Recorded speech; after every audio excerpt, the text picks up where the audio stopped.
ল্যাটা মাছের তরকারি দিয়ে খাবে মদিরে বন্ধু আমারে। হাসিনা বান্ধবী, ও হাসিনা বান্ধবী, এই ঈদের সময় তোমার তো মাংসের ছড়াছড়ি, আর তুমি আমাকে খাওয়াবে ল্যাটা মাছ দিয়ে? মতি বন্ধুরে, ও মতি বন্ধুরে, তুমি যেটা খাও সেটাই তো তোমার জন্য ব্যবস্থা করব, তাই না? ল্যাটা মাছ ছাড়া আর কিছু তোমার জন্য ব্যবস্থা করতে পারলাম না।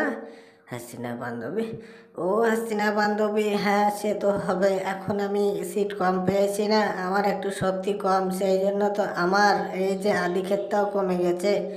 না না মোদি বন্ধুরে, তুমি এটা বলতে পারো না, ঠিক আছে? এই সিজনে তোমার জন্য ল্যাটা মাছ ছাড়া কিছুই বাজারে পেলাম না, সেই জন্য। হাসিনা বান্ধবী, ও হাসিনা বান্ধবী, এটা ঠিক নয়। বাজারে গেলে তুমি খাসি ঠিক পেয়ে যেতে, ঠিক আছে? একটু দাম বেশি, কিন্তু ভালো খাসি কিন্তু পেয়ে যেতে। মোদি বন্ধুরে, ও মোদি বন্ধুরে, হ্যাঁ হ্যাঁ পেতাম, কিন্তু টাকাও তো আমার কাছে তেমন নাই, এই জন্য হাত খরচা একটু কমিয়ে দিয়েছি, সেই জন্য এই ল্যাটা মাছ দিয়েই খাও, ঠিক আছে? আর একদিন খাওয়াই দিব।